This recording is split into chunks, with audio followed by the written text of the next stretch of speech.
اللہ سبحانہ و تعالیٰ کا فضل و احسان ہے کہ حیدرآباد میں ایک مضبوط جو ہے قیادت ہے، اور یہ مجلس اتحاد المسلمین ایک جو ہے بڑی جماعت ہے، اور یہ ایک مسلمانوں کی زبردست قیادت ہے۔ اور آپ دیکھیں کہ یہ جماعت جس منظم انداز میں کام کر رہی ہے، یہ ایک قابل فخر ہے مسلمانوں کے لیے، جو ہے ایک نمونہ ہے۔ یہ پورے ہندوستان کے مسلمانوں کے لیے مجلس اتحاد المسلمین ایک جو ہے مثال ہے۔ اور آپ دیکھیں کہ اس کی جو قیادت ہے، اسد الدین اویسی صاحب کو دیکھیں کہ پارلیمنٹ میں جس طریقے سے یہ بحث کرتے ہیں، اور اکبر الدین اویسی صاحب کو دیکھیں اسمبلی میں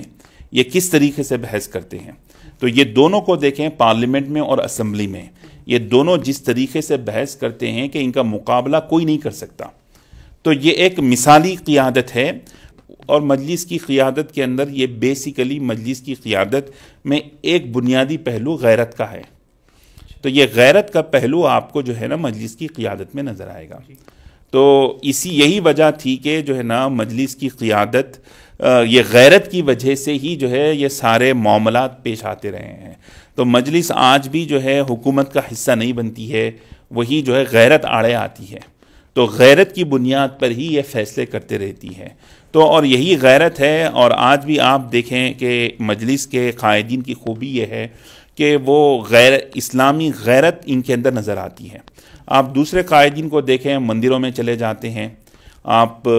وہ ان کے پاس گئے پوجا کر لیتے ہیں، بٹو لگا لیتے ہیں، وہ فلاں کر لیتے ہیں کیسے، لیکن آپ اکبر الدین اویسی صاحب کو دیکھیں، اسد الدین اویسی صاحب کو دیکھیں، ایک اسلامی غیرت ان کے اندر نظر آتی ہے۔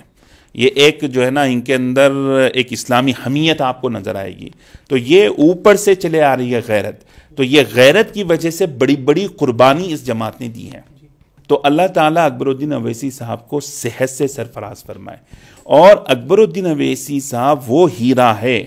جو ایسا ہیرا مجلس کے پاس ہے جو ہندوستان کے پاس کسی پارٹی میں نہیں ہے،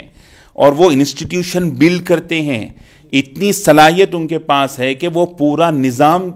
مرتب کر سکتے ہیں۔ تو آج مجلس اگر پورا سیٹ اپ ایکسپینشن ہندوستان میں کرنا چاہتی ہے تو اس کے لیے ایک نظام بنانا پڑے گا اس کو،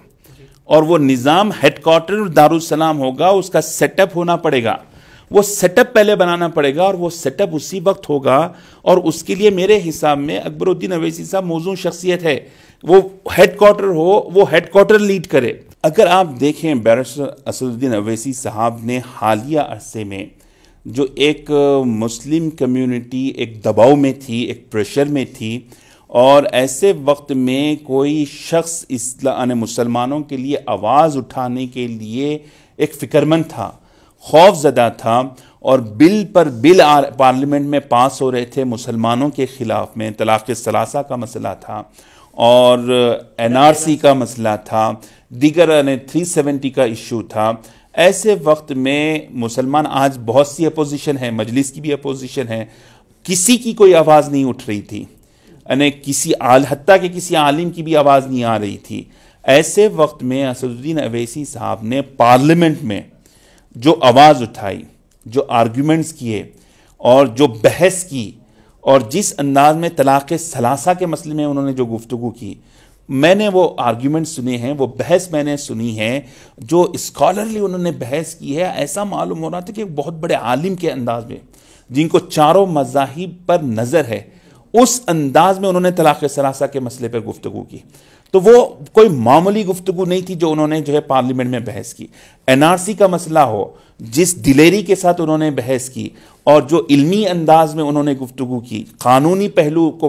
پیش نظر رکھتے ہوئے انہوں نے گفتگو کی، تو ہر مسئلے پر جو حکومت یعنی بظاہر مسلمانوں کے خلاف تھی، اور مسلمان اس وقت میں پریشر میں تھے، اس وقت میں اسد الدین اویسی صاحب کی وہ واحد آواز تھی جو گونج رہی تھی، اور مسلمانوں کو سہارا دے رہی تھی، قوت دے رہی تھی۔ یہ ایک مثالی بات ہے، اور مسلمانوں کے لیے جو ہے ایک قوت کی بات تھی۔ تو ایک اللہ سے دعا ہے کہ اللہ تعالیٰ ان کو قوت دے، اور ایسے نمائندے مسلمانوں میں ہونا چاہیے، اور اللہ سے دعا ہے کہ ان کے لیے آسانیاں پیدا ہو۔